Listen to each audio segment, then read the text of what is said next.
believe that was already, that was a printing problem. Oh, okay. Yep, we're all tangled up.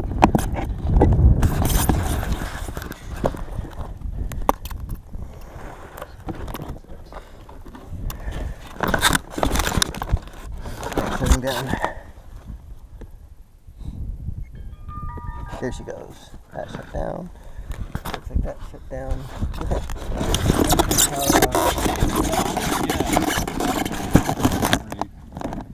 And the first 10 minutes, it was a nice, and there's no air, so there's no drag on the parachute, but it wasn't an unusually fast descent rate. Yeah, it's looking like that HF antenna got all tangled up in the lines, and it broke the HF antenna.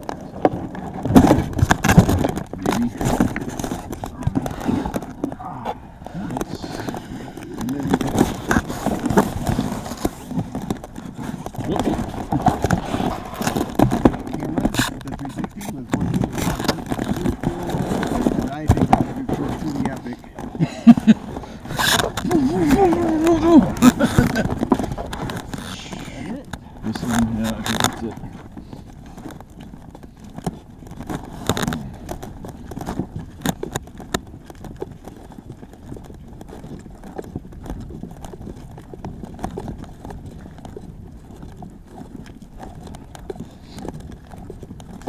It whistled on the way down.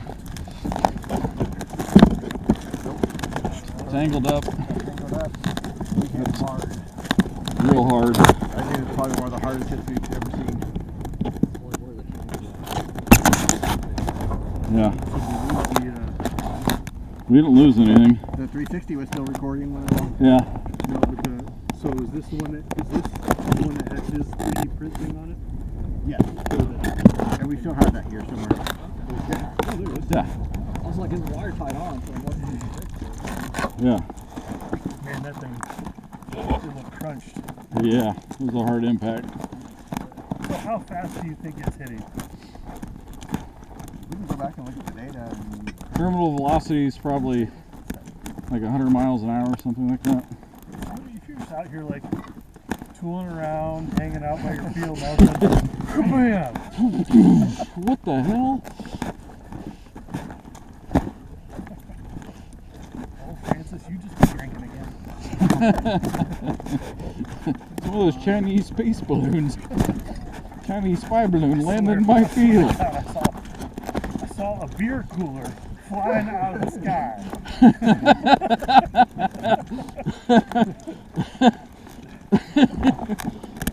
speaking of which, The beer cooler? There's a camera looking at me. to go find our payload.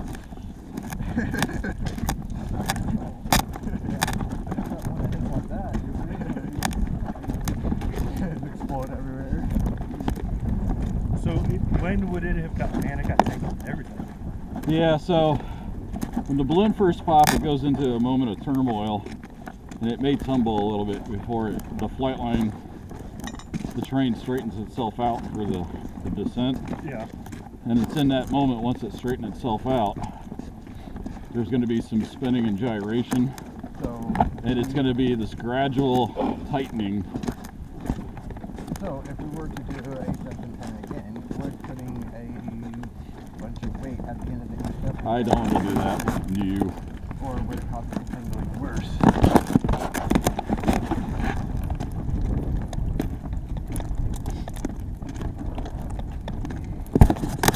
It would have to be a good amount of weight.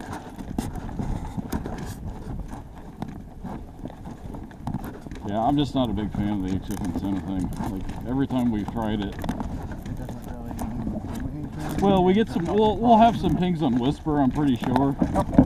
Yeah, we'll have a few, which is neat. It's a neat little experiment to do. But the landing is never great with it. Yeah, the 360 camera so much, you potentially have a shot of this thing flying to the ground. I can only think of maybe like one landing with an HF antenna that wasn't horrible.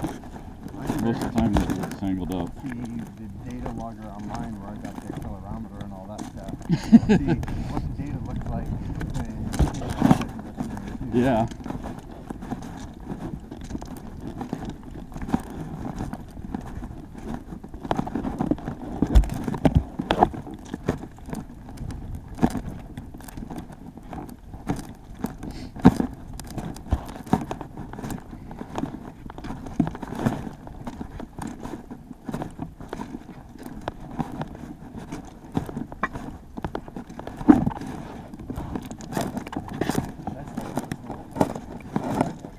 Yes.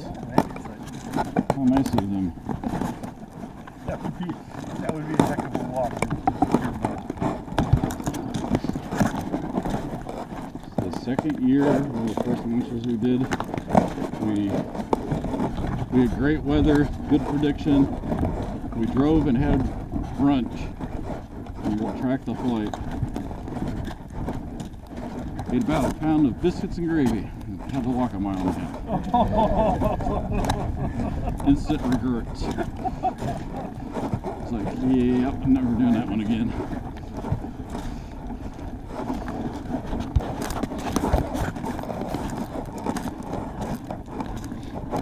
It wasn't muddy, but it was up in cornfields, so it's some distance. And it was hot.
Found your payload. Here's a beer cooler in the cornfield. Looks like it hit pretty hard. It hit real hard. Coming in hot. This one failed to deploy. Failed to deploy the chute. And it had all the weight of the latex on top of it, which even drug it even faster. Oh my god, that thing crashed. Oh, that's the worst that thing yet. I feel like an 11-year-old on that. How did it happen? Inside don't look too bad though. Yeah. Yeah, I think this did its job. Go south.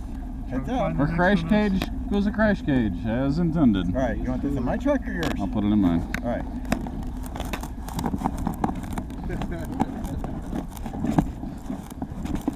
That's the last of the HF experience. We're moving on to shorter engines.